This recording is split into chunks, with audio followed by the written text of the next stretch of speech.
को देखा होगा कैसी मच्छर उनके अंदर थी। मैं बता रहा हूं मंगेश यादव का घर कितना बड़ा था, एक झोपड़ी जिसमें खाने को बर्तन नहीं, उसको बता रहे देश का सबसे बड़ा माफिया का एनकाउंटर कर रहे हो। ये अन्याय है तो क्या बताइए, ये अन्याय है तो क्या है? ये चीज बताइए, कितने लोग सहमत है कि माफिया और जो गैंगस्टर्स होते हैं बलात्कारी जरूरी है कि उनका घर कोई बिल्कुल 5 स्टार जैसा ही होगा तो गरीब गैंगस्टर नहीं हो सकता क्या? अच्छा, गरीब नहीं हो सकता क्या? बताइए। गरीब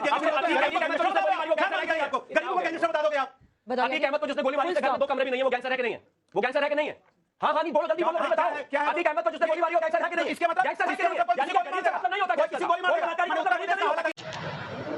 नमस्कार दोस्तों, आज हम लेकर आए हैं मजेदार डिबेट जो कि होने वाली है बीजेपी के शिवम त्यागी और सपा के हरा कुत्ता यानी अनुराग भदौरिया के बीच।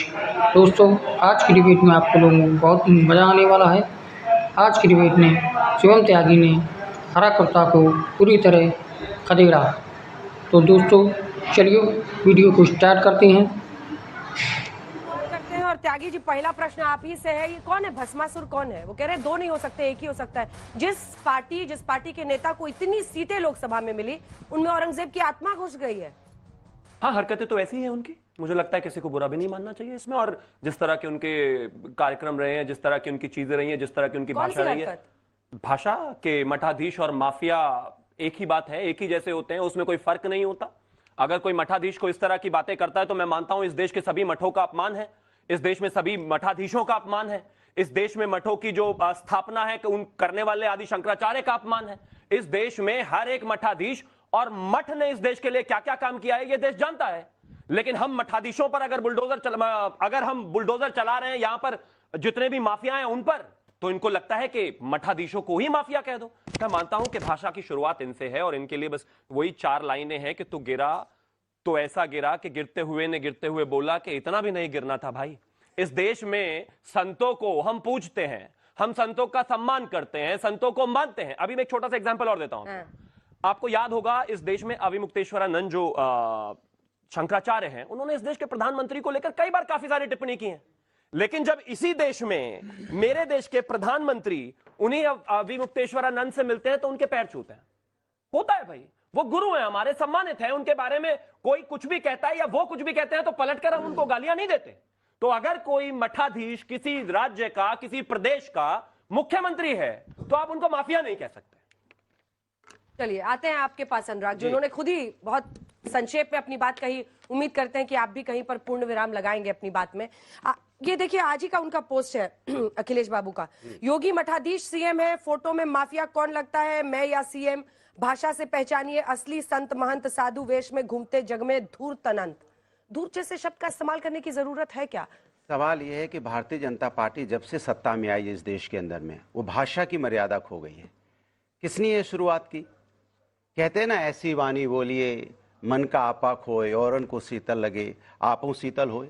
तो कम से कम वाणी तो अच्छी बोलनी चाहिए उत्तर प्रदेश के मुख्यमंत्री जी को। किस तरह की भाषा का इस्तेमाल करते हैं? अपने ही देश के लोग हैं, अपना ही खून है, उन्हें आप संबोधित कर रहे हो औरंगजेब की आत्मा घुस गई है, उनसे कह रहे हो कि आप बबुआ। बताइए, आप ये भाषा है? पूर्व मुख्यमंत्री बराबर की बात है। आप मुख्यमंत्री देखिए, मैं बीच में बोला, देखिए आप बीच में बोलने की परंपरा है तो बताइए, फिर मैं बोलूंगा, फिर बोलिए। बीच में परंपरा है तो ये भारतीय जनता पार्टी की संस्कृति और संस्कार। हमने इनकी बात को सुना, जब हमने बोलना शुरू किया इनके पेट में दर्द शुरू हो जाता है। ये दिक्कत है भारतीय जनता पार्टी के साथ। भारतीय जनता पार्टी को समझ में आना चाहिए कि आपकी भाषा शैली कैसी है, आप किस तरह की भाषा शैली का इस्तेमाल कर रहे हो एक पूर्व मुख्यमंत्री के लिए। और आप खुद मुख्यमंत्री हैं तो आपकी भाषा होनी चाहिए जनता के भले के लिए। तो आप भाषा का इस्तेमाल कर रहे हो पूर्व मुख्यमंत्री के बारे में कहने के लिए कि वो 12 बजे उठते हैं, जैसे लगता है कि बाहर दरवाजे पे सब बैठे रहते थे, कब उठ रहे हैं जरा हम देखें कितने बजे उठे हैं। इसके मतलब जो 12 बजे खुद उठते हैं उनको दूसरों का 12 बजे उठा हुआ दिखाई पड़ता है। जैसे जितनी बजे आप उठोगे उतनी बजे आपको दुनिया उठी नजर आएगी, जितनी देर तक आप सोते रहोगे उतनी देर तक आप लोगों का दुनिया सो रही है। सवाल ये है, भारतीय जनता पार्टी के साथ दिक्कत ये हो गई है कि वो समाज के ताने बाने को जो तोड़ना चाहती है। वो सोचती है कि देखिए आप 33 सीट पे सिमटे हो, किसने आपको दिया है? जनता ने 33 सीटें दी उत्तर प्रदेश में आपको, हमें 43 सीटें दी। क्यों दी? क्योंकि हम जनता की बात कर रहे थे। आप विकास की बात करो ना मंच पे खड़े होके, आप भले की बात करो ना, किसी की उन्नति की बात करो ना, आप बात करो ना किस तरह से अत्याचार आपकी सरकार में बढ़ा हुआ है, किस तरह से यहाँ क्या इनकाउंटर करके आप देश के अंदर में नहीं उत्तर प्रदेश के अंदर कानून व्यवस्था ठीक करना चाहते हो? क्या बुलडोजर चला के कानून व्यवस्था ठीक करना चाहते हो? अगर बुलडोजर ज्यादा चल रहा है तो इसके मतलब आपके यहाँ अवैध निर्माण हो रहा है। अगर इनकाउंटर ज्यादा हो रहा है तो इसके मतलब आपके यहाँ चोर डकैत पैदा हो रहे हैं। इसके बारे में आप सोचोगे नहीं तो कौन सोचेगा? आप अपनी कमजोरी को छिपाने के लिए आप दूसरों के ऊपर उंगली उठाते हो। सत्ता आपकी है, सरकार आपकी है, पुलिस आपकी है, और आपके सत्ता और सरकार में इस तरह का अन्याय हो रहा है लोगों के ऊपर में, और आप आरोप किस पे लगाओगे? पिछले की सरकार पे। इसके मतलब आपने ऊपर आप कोई आरोप लेना नहीं चाहते। तो मेरा तो सीधा सा मानना है अंजना जी, भारतीय जनता पार्टी रास्ता भटक। एनकाउंटर में आप धर्म क्यों देखने लगते हैं, जाति क्यों देखने लगते हैं? वो कह रहे हैं कि उसमें भी जाति खोजते हैं। ये मेरे सवाल का जवाब तो मिलेगा नहीं। अब मैं बता रहा हूं आपको। ये बताइए, अगर आप सुल्तानपुर देखते हैं कि मंगेश यादव को मारा गया। बोल तो रहा हूं सुल्तानपुर में घटना हुई।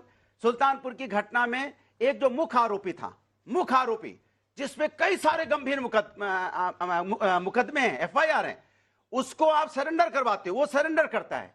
एक 20 साल का लड़का, चूंकि वो मंगेश यादव है, पहली बार उसके ऊपर उसने मुकदमे भी नहीं, आपने 2 दिन पहले आधी रात को उस पर 1 लाख का इनाम घोषित कर दिया। और आपने माफियाओं के घर देखे होंगे, आलीशान घर होते हैं, संगमरमर के घर, आलीशान कोठी बनी हुई, 50 गाड़ियां खड़ी रहती हैं, और आपने रास्ते में चलते हुए उन माफियाओं को देखा होगा कैसे मर्सिडीज उनके यहाँ चलती है। मैं बता रहा हूं, मंगेश यादव का घर कितना बड़ा था, एक झोपड़ी जिसमें खाने को बर्तन नहीं, उसको आप बता रहे हो देश का सबसे बड़ा माफिया करके आप एनकाउंटर कर दे रहे हो। ये अन्याय नहीं है तो क्या बताइए आप? ये अन्याय नहीं है तो क्या है? ये अच्छा, एक चीज बताइए, कितने लोग सहमत हैं कि माफिया और जो गैंगस्टर्स होते हैं और बलात्कारी, जरूरी है कि उनका घर कोई बिल्कुल 5 स्टार जैसा ही होगा? कोई गरीब गैंगस्टर नहीं हो सकता क्या? अच्छा, गरीब गैंगस्टर नहीं हो सकता क्या? बताइए। गरीब मुझे अतीक अहमद का अभी एग्जांपल दे रहा हूं। रुकिए। अतीक अहमद को जिसने गोली मारी, गरीब गैंगस्टर आप लोगों ने बारी ये गरीब गैंगस्टर बीजेपी प्लीज रुक जाइए, प्लीज रुक जाइए, दो वक्त की रोटी नहीं खा अच्छा, एक चीज बताइए, आप उसको गैंगस्टर बताओगे? अतीक अहमद को जिसने गोली मारी वो आपको गरीबों को गैंगस्टर बता दोगे आप? अतीक अहमद को जिसने गोली मारी उसके घर में 2 कमरे भी नहीं है, वो गैंगस्टर है कि नहीं है? वो गैंगस्टर है कि नहीं है? हाँ, नहीं बोलो, जल्दी बोलो, भाई बताओ। क्या है? अतीक अहमद को जिसने गोली मारी वो गैंगस्टर है कि नहीं है? इसके मतलब गैंगस्टर है कि नहीं है? यानी कि गरीब से मतलब नहीं होता, कोई किसी गोली मार देगा। बलात्कारी का मतलब गरीब से नहीं होता, किसी के घर में कोई नहीं उत्तर प्रदेश में हालत हो गई है, मतलब किसी को गोली अरे बीच में मत बोलिए प्रभु, प्लीज। अरे इनको फुल स्टॉप ला के देना कोई। अरे प्लीज सवाल पूछ रहे हैं तो मैं क्या करूं? आपकी तरफ देख के बोले ना। मत रुक जाइए ना सर, वो देख रहे हैं कि उनकी बारी कब आएगी। अच्छा, किधर देख रहे हैं पूछिए। आप सिर्फ मुझे देखिए, आप भी मुझे तो आपको देख रहा हूँ, ये मुझे देखना दिक्कत ही है, तो मुझे जवाब देना पड़ रहा है।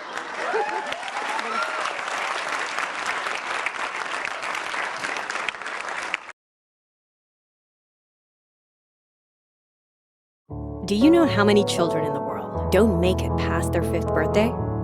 Way too many.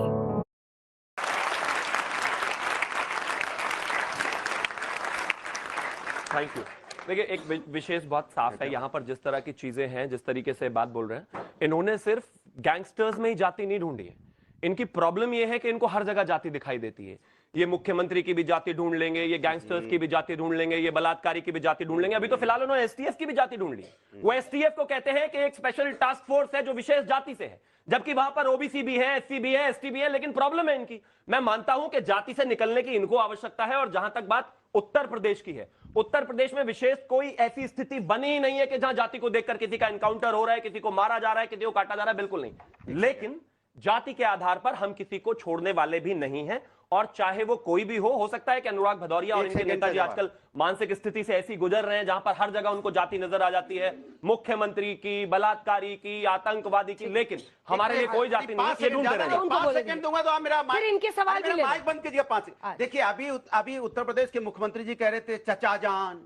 अच्छा बताइए, अगर मेरे चाचा हैं, मेरी बुआ है, मेरे मौसा है, मेरे मामा है, मेरा भाई है, तो क्या मेरा गुनाह होता है क्या इस देश के अंदर में? प्रॉब्लम ये है कि उनकी पार्टी बन जाती है ना। गुनाह है क्या अगर मेरा चाचा है? अंजना जी, अगर परिवार होना गुनाह है तो बताइए, आप लोग का परिवार नहीं है क्या? परिवार होना गुनाह होता है क्या? भाई होना गुनाह, चाचा होना गुनाह, बुआ होना गुनाह, मामा होना गुनाह? कमाल की बात करते हैं ये लोग, परिवार में भी भेदभाव लगा रहे हैं। दुबे जी, मोर्चा संभालिए जल्दी से। देखिए, ये जो लड़ाई चल रही है, आप लोग भी बगल में होकर देख रहे हैं, लेकिन दोनों तरफ से मर्यादित भाषा है। बाय बाय, टाटा, गुड बाय, गया।